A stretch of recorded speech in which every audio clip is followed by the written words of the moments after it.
Hi! In this Archaeonomy video series, I'll be discussing the prehistory and history of New Zealand and the archaeological evidence behind it.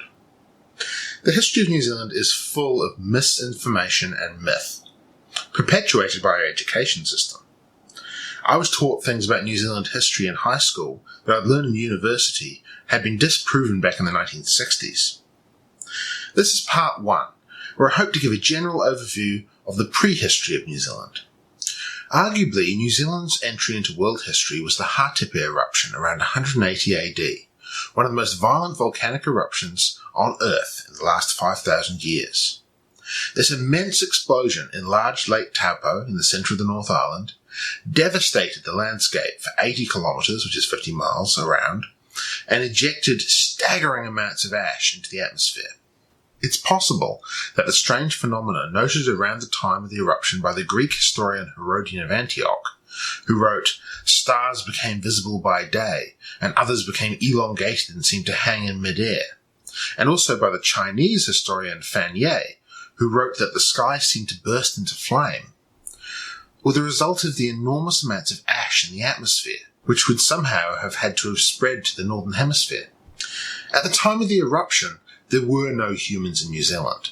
The nearest humans, Australian Aboriginals, had not developed seafaring technology sufficient to cross the 1,500 kilometres of Tasman Sea. The Polynesians, who were master navigators, had expanded as far as Tahiti, but hadn't risked the dangerous voyage south yet.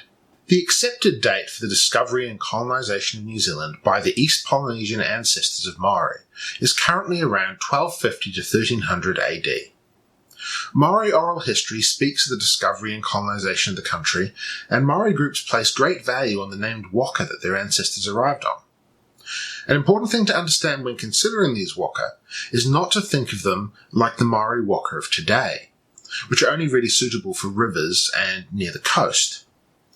Polynesian voyaging canoes were huge double-hulled vessels designed for the open ocean, the largest of which were longer than Cook's Endeavour at 36 metres, which is 118 feet, in length.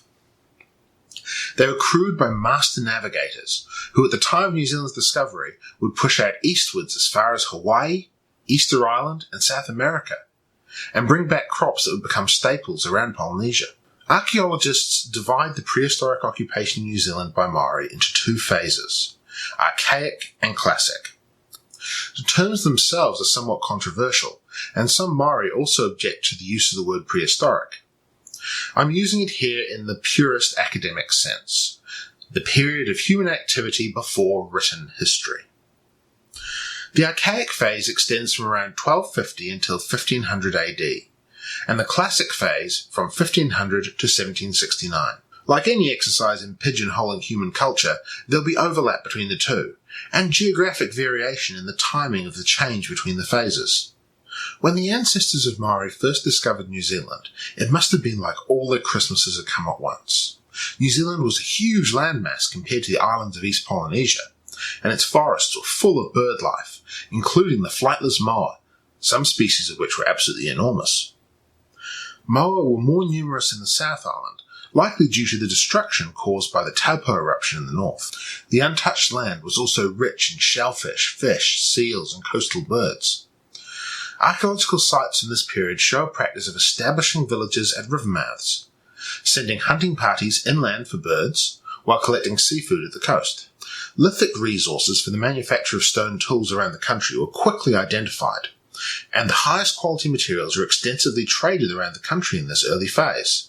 Basalt and argillite used for adze making was quarried from Tahanga in the Coromandel and Nelson Marlborough respectively, and high-quality obsidian, which is volcanic glass, was collected from Mare Island. The earliest decorative objects and other artefacts found in New Zealand show a clear East Polynesian style with angular geometric decorations. During this time period, the voyaging canoes were still very active, making return journeys around Polynesia, and also discovering and colonising the Chatham Islands. These early settlers brought with them their complement of domesticated plants and animals from the tropics, but they would find that New Zealand's temperate climate is less than ideal for many of them. The islands of New Zealand run roughly north-south, and the climate varies appropriately, In the far north, closer to the equator, the climate is comparable to the south of France or to Florida, while the far south, closer to Antarctica, is comparable to Scotland or New Hampshire.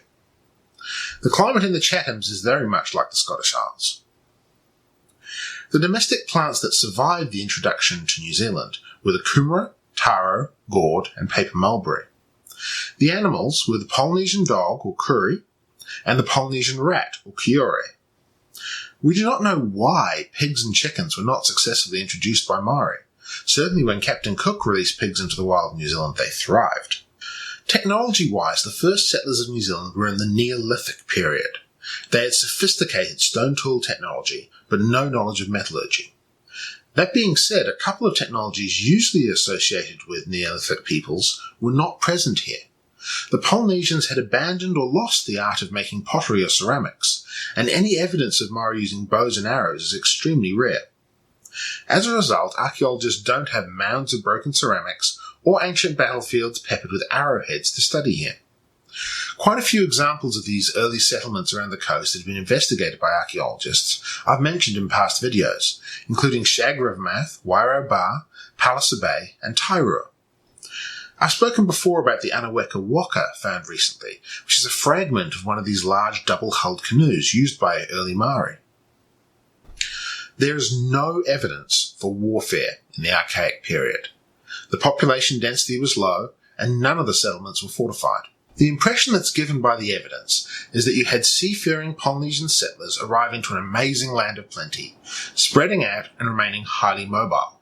They would set up a village at a location, ideally where marine resources were plentiful, or where a waterway gave access to inland, gradually hunt the game in the area to near extinction, and then simply move on to another location. This appearance of abundance was an illusion, however. Adapting their Polynesian crops to New Zealand conditions was a slow and tenuous process, and the populations of many of the native species in New Zealand reproduced much slower than the domestic pigs and chickens they were used to in tropical East Polynesia. The New Zealand species simply could not endure intense predation, and many of them were already pressured by environmental factors. Around 1500 AD, something happened, and there was a major change in Maori society. The change wasn't instant, and it wasn't the same all around the country, but there was a definite shift.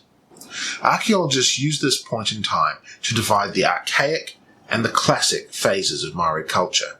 Archaeologists debate the cause of this change. There are wider environmental effects coming into play, such as the Little Ice Age, and there's evidence of a severe earthquake and tsunami that would have devastated many of the coastal settlements around New Zealand.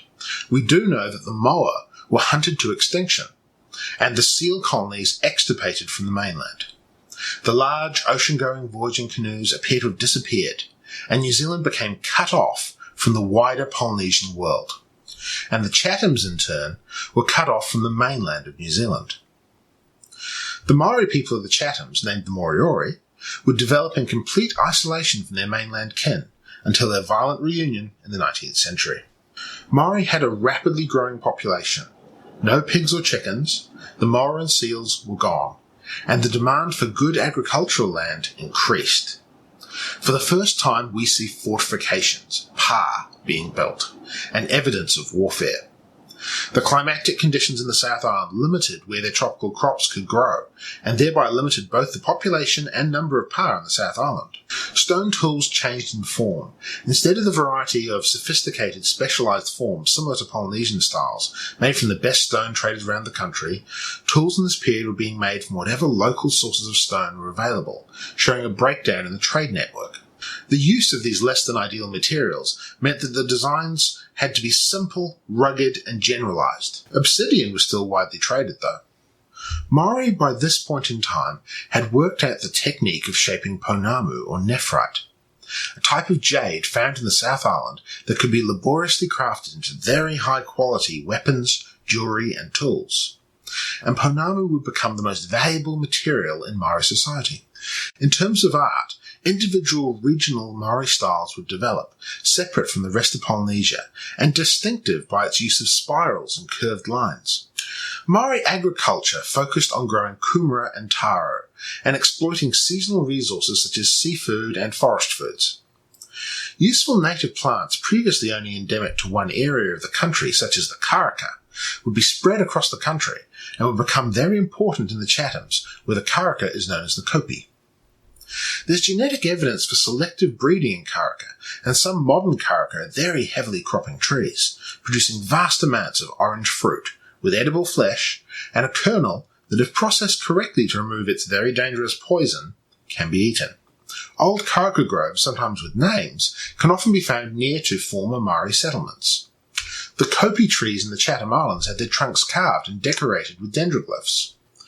Warfare became a fundamental part of Maori society, and a strong martial tradition with an emphasis on hand-to-hand combat with wooden, bone and stone weapons, the martial arts of which still survive today. Warrior culture became very important, and military engineering, strategy and tactics would be part of the fundamental education for a chief. Given the level of weapons technology and military engineering, the taking of an enemy's pa would generally require long sieges or subterfuge to be successful. But the agricultural system limited the viability of maintaining long sieges. A group successful in warfare would gain resources, territory and slaves, while an unsuccessful group would often have to flee to the forested hill country and subsist off fern root and forest foods. The roots of the bracken fern would be a staple for many Maori at this time, and the abrasive nature of the fern and gritty shellfish causes dramatic wear on the teeth from skeletons from this period. Maori structures would be primarily timber. Without cement or mortar to bond stone together, dry stone structures would be incredibly vulnerable to New Zealand's regular earthquakes. Maori did clear stone for gardens and use it to build the boundary walls of fields, and there are a few examples of pa where the terraces are retained with stone walls. Te Koru pa in Taranaki is an example that comes to mind. Maori did not build the sort of large stone ceremonial structures that you see elsewhere in Polynesia. They instead focused their building efforts into the construction of earthworks and timber structures to create the formidable fortifications known as pa. Archaeological sites in the classic phase of Maori culture abound in the New Zealand landscape, primarily in the North Island. The earthworks of pa are highly visible on hilltops and ridgelines, and food storage pits from intensive Maori agriculture are also a common feature of the countryside. I'll stop here for now. In part 2, I'll cover what happened after a certain Dutch explorer sighted the South Island of New Zealand in December 1642. Thanks for watching. If you like my videos, I encourage you to check out my minds.com page. The link's in the description. Cheers!